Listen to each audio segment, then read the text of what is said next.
Vous êtes censé savoir que je suis fan de Naruto. La preuve, vous avez ces deux tableaux qui sont juste là, qui ont été faits pour moi, personnalisés et tout. À l'occasion de la sortie des livres de Naruto, édition Hokage, qui bizarrement a beaucoup fait parler d'elle, j'ai décidé, en tant que professionnel de Naruto, de vous donner mon avis, tout simplement. Alors, avant de commencer, bien sûr, tout ce qui sera dit dans cette vidéo ne concerne que moi. Je ne parle pas en votre nom, je ne vous connais pas, et je n'ai pas envie de parler à votre place, afin d'éviter des problèmes. Tout ça pour dire que tout ce qui sera dit là, ça concerne que moi. Mais avant d'entamer cette partie où je vous explique personnellement ce que je pense de ceci, j'avais fait un petit tour sur Twitter et je ne comprenais pas en fait pourquoi cette édition avait autant fait parler d'elle. Sauf que la plupart des gens n'aiment pas cette édition et je ne comprends pas pourquoi. Vous comprendrez après quand j'aurai donné mon avis. La plupart des gens se plaignent du fait qu'il n'y ait eu qu'un seul tome par mois, que le logo de Naruto soit peu présent sur la jaquette du livre, ce que je trouve un peu étrange comme plainte, sachant que le logo est écrit partout en fait. Le papier est un peu fragile, c'est vrai, et je vous expliquerai au long de cette vidéo ce qu'il en est justement de ce papier. Et les gens sur Twitter voulaient notamment décaler la sortie des livres de Naruto, sauf que ce n'est pas possible. Ça a été fait pour les 20 ans de Naruto. Si jamais je fête vos 20 ans dans 2 ans, vous n'avez plus 20 ans mais 22, donc ça n'aurait aucun sens de décaler la sortie si c'est pour les 20 ans et que c'est maintenant et pas dans 2 ans. Enfin bref, j'ai pas à vous apprendre les maths, normalement vous savez qu'ajouter 2 à 20 ça fait 22. Nous allons commencer par des choses qui ne me dérangent pas avant d'entrer dans ce que j'aime et ce que je n'aime pas. Quand je vous dis des choses qui me dérangent pas, c'est-à-dire que c'est des choses que je ne trouve pas forcément intéressantes ou nulles. Ce sont des éléments neutres, on va dire ça comme ça. Premièrement, le prix. Alors, le prix de ces éditions ne me dérange absolument pas parce qu'en fait, les gens se plaignent que c'est à 15 €, mais si vous regardez bien un tome, ça coûte 6,95 €. Donc, on va dire 7 € pour être large. À tout casser, vous en avez pour 14 € pour 2 tomes, sachant que là, dans ce livre-là, il y a 2 tomes. C'est en plus grand, c'est en plus net, visiblement. Donc techniquement, si on rajoute 1 € de plus sur l'achat de 2 tomes, ça revient au prix de ce livre. Donc je ne vois pas où est le problème. Le fait que ce soit une simple réédition pour les 20 ans de Naruto, c'est-à-dire qu'il n'y a pas de dessins supplémentaires qui sont tirés de l'œuvre principale.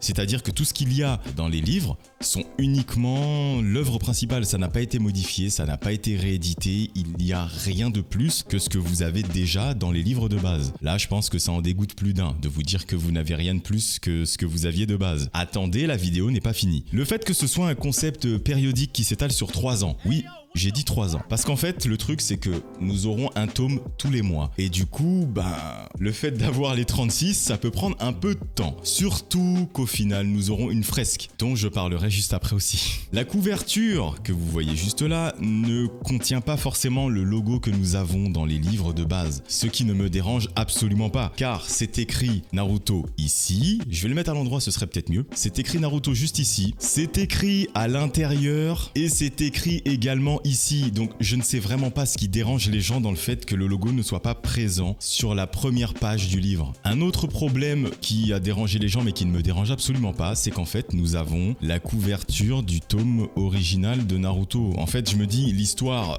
c'est Naruto, ça raconte l'histoire de Naruto, c'est une réédition en HD des livres sortis début 2000, tout ça, enfin vous connaissez. Et le fait qu'on n'ait pas directement une couverture rééditée, modifiée et tout de Naruto, je vois pas où est le problème en fait. Personnellement ça me dérange pas. Beaucoup de personnes comparent ça à l'édition de Fullmetal Alchemist. Je vais vraiment pas rentrer dans les détails mais ça n'a rien à voir. Donc là on va faire un truc intéressant, c'est que je vais vous montrer en détail le livre parce que oui, si vous êtes là c'est pour voir ça et ma tête on s'en fout littéralement. Donc nous voilà avec le livre. On va parler déjà des points positifs du livre. Alors ce que je trouve relativement intéressant c'est la qualité d'image parce que je me dis que c'est quand même le livre de base et surtout qu'ils l'ont pas juste redimensionné en fait. Enfin, ils ont pas juste pris les images de base qu'ils ont ensuite agrandi. Là, c'est vraiment les images qui ont été redimensionnées. Elles n'ont pas été étirées. Je pense que le nombre de pixels de base a été modifié. C'est-à-dire que pour que vous puissiez bien comprendre, on n'est pas parti de, je sais pas moi, 1200 sur 1400 et ensuite on a étiré ça pour que ça fasse un format 4K. Non, c'est que je pense qu'un nombre de pixels a été rajouté lors de l'édition de ce livre. Ce qui fait que à lire, c'est super agréable. C'est pas dégueulasse et c'est quand même relativement net. Ce qui fait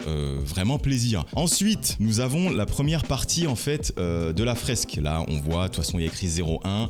Là, on voit la tête de Naruto. Alors, ce qu'il faut savoir, c'est que déjà, concernant son visage là, il n'avait pas le droit de couper le visage des personnages sur la fresque, ce qui était déjà une première contrainte lors de l'édition de ces livres. Ce qui fait que la plupart des gens qui se plaignent, vraiment, renseignez-vous avant de dire que c'est de la merde et qu'ils auraient pu faire ci ou ça. Non, ils avaient énormément de contraintes. Je suis d'accord, il y a des petits points négatifs dont je vais parler juste après. Autre chose que j'ai vraiment apprécié voir, c'est ceci en fait, parce qu'on a des pages en couleur. Mais après, ce qui est gênant, c'est qu'on n'en a pas beaucoup. Donc là, dans ce tome-là, le tome numéro 1, hormis les transitions, c'est-à-dire les doubles pages comme celle-ci, on en a une là, et ce sont les seules du tome. Ça, c'est dommage. J'aurais aimé quand même qu'on ait beaucoup plus de pages en couleur, tout simplement. Ça aurait pu rajouter quelque chose. Quitte à sortir une édition comme ça, Hokage, intégralement en couleur, ça aurait pu être vraiment stylé. Certes, on aurait peut-être payé, je sais pas, 25 € ou plus, mais ça aurait ajouté quelque chose. Et en vrai, la qualité du livre, elle est stylée, quoi. J'aime beaucoup. Les pages en couleur, comme là, ce qu'on a vu juste ici, il y en a pas beaucoup, et c'est dommage. Mais on a un autre bonus. Ce que j'aime beaucoup, c'est ça. C'est qu'on a toujours, en fait, des petits sketchs, des petites ébauches, en fait, concernant les personnages du manga, tout simplement. Et aussi, concernant, par exemple, comme ce qu'on a juste là, des histoires spéciales. C'est qu'ici, en fait, on a la première histoire de Naruto. Celle qui est sortie plutôt en 1997, dans le premier Jump qui était Akamaru Jump. Je crois que c'était ça le nom. Et on a cette première histoire de Naruto, ce que devait être Naruto à la base. C'est-à-dire un one-shot, et pas le Naruto que l'on connaît aujourd'hui. On a aussi des petites histoires sans intérêt de Kishimoto, faites exprès en fait pour cette édition. C'est-à-dire qu'il a des petites anecdotes, voilà, qui sont racontées ici. Et il y a aussi des petits dessins du staff en fait. Et je trouve ça super intéressant. C'est des petites pages, hein, c'est tout bête, mais ce sont des petits trucs qui rajoutent quelque chose là en fait. Et franchement, je trouve ça super intéressant. Là ici, on voit le bureau, on voit tout plein de trucs, et franchement, je trouve ça vraiment stylé. Après, c'est en noir et blanc, voilà. J'aurais kiffé quand même un petit truc en plus, c'est-à-dire de la couleur. J'aurais pas dit non pour ça. On va passer au petit truc qui me dérange quand même concernant les éditions de l'édition Hokage, enfin les deux premiers tomes de Naruto. Je les ai mis là les deux, mais ça revient au même en fait. On va commencer par celui-ci, enfin ce sera l'exemple parce que les deux sont quasiment pareils. Le petit problème que nous avons, c'est ça. Alors je ne sais pas si ça se distingue forcément à la caméra, mais vers ici, en fait, notamment vers là ou bien vers là, le problème qu'il y a en fait avec le livre, c'est qu'il se salit extrêmement vite. Et ça, c'est vraiment dommage. Ce n'est même pas cette partie-là du livre, c'est vraiment celle-ci. Ça se salit très vite. Un conseil que je peux vous donner, si jamais vous lisez ce livre, ne touchez pas à ces pages-là parce qu'elles se salissent relativement vite. On se retrouve avec des taches un peu partout sur le livre. Et je me demande si ce n'est pas dû à ça. C'est-à-dire que lorsque l'on touche ces pages-là, je me demande si on n'a pas du noir sur les doigts qui finit ici. Et je sais pas, j'ai pas vérifié. Peut-être que c'est ça, peut-être que mes mains étaient juste dégueulasses quand j'ai lu le livre, je n'en sais rien. Parlons aussi de ceci, de la fresque. La fresque, du coup, se résume comme ça. On va voir Naruto commencer quand il est petit et ensuite terminer lorsqu'il sera plus grand, c'est-à-dire à la fin de Shippuden. Voilà pourquoi nous en avons pour 3 ans concernant ceci. Mais les gens n'aiment pas ça en fait. Les gens se plaignent que Naruto est coupé déjà et surtout que la fresque est relativement simple. Je vais vous mettre une photo de la fresque définitive. C'est vrai qu'elle est relativement simple, mais ça ne me dérange pas, ce n'est pas grave. J'aurais aimé quelque chose plus dans ce genre-là, ou même dans ce genre-là, les mêmes photos que nous avons dans les artbooks de Naruto. Mais la fresque au final ressemblera à ceci. Donc c'est vrai que c'est relativement simple, je peux comprendre, mais il faut savoir quelque chose, c'est que Kishimoto n'a pas voulu redessiner quoi que ce soit concernant cette édition. Ils ont dû faire avec des dessins déjà existants de Kishimoto et devoir se débrouiller avec. Les gens se plaignent beaucoup des dessins qui ont été utilisés, mais je me dis que ce sont les dessins des tomes originaux en fait, donc je vois pas où est le problème. Kishimoto n'a pas voulu faire de dessin, que ce soit pour les fresques ou que ce soit concernant l'histoire même. Il a pas voulu redessiner ne serait-ce que les chaussures de Naruto. Il a dit qu'ils vont se débrouiller avec ça, donc ça fait partie des contraintes qui font qu'on se retrouve avec quelque chose d'assez simple. Voilà, les guillemets là, on a dit simple. Hein. Un autre petit point négatif, comme je vous l'ai déjà dit juste avant, ce sont les pages en couleur qui sont très peu présentes dans le livre. Limite à me sortir tout un livre en couleur, ça ne m'aurait absolument pas dérangé. Mais regardez, on a déjà feuilleté plus de 100 pages. et il y en a pas en fait, et ça c'est dommage, c'est vraiment le petit truc. À part, comme je vous disais, les transitions, c'est-à-dire les doubles pages, il y en a pas, et c'est vraiment dommage. Et un défaut qui est des plus notoires, qui fera forcément parler, même après la sortie de cette vidéo dans les commentaires, je sais à quoi m'attendre. Le problème de ce livre, c'est celui-ci. Je pense que vous aviez déjà vu sur Twitter qu'il y avait un problème avec cette page-ci, la page 43, qui a été doublée et se retrouve à la page 243. Regardez, je peux vous le montrer en direct. Nous avons les deux mêmes pages ici en fait. On m'a dit que je devais renvoyer ce livre-là. Sauf que je n'ai pas envie. Je n'ai pas envie. Déjà que j'ai eu les deux tomes, je suis super content parce que le tome 2, au moment où il a été mis sur le site, il y avait absolument plus rien. Et je n'ai pas envie. Je me dis, certes, le tome là, il a un petit défaut, mais c'est ce qui fait au final sa rareté, parce que je sais que la plupart vont peut-être le renvoyer. Personnellement, mon avis, je le ferai pas. Je me dis que c'est un manga que vous connaissez déjà. Vous n'avez pas forcément besoin d'avoir que toutes les pages soient nickel chrome et qu'elles soient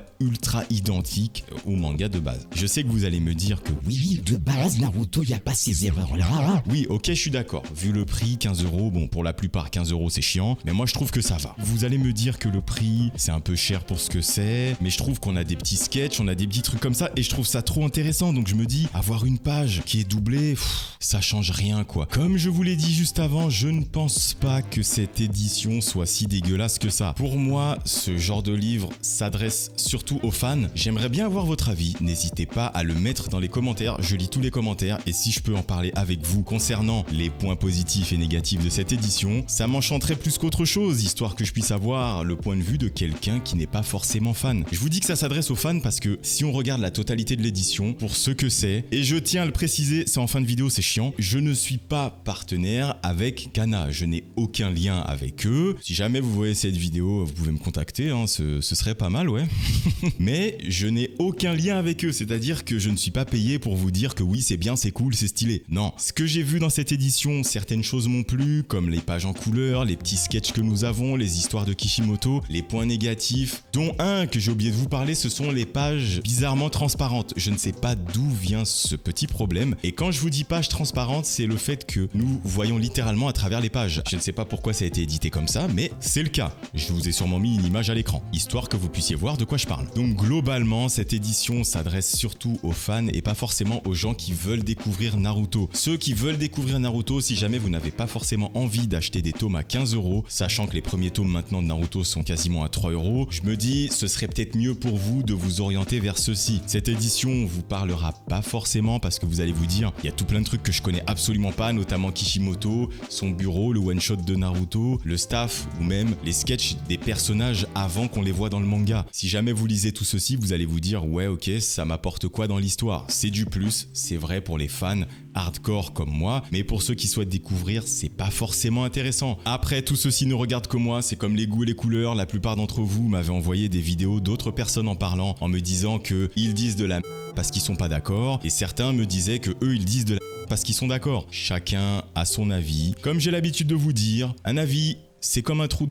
On en a tous un, et on en fait ce qu'on veut.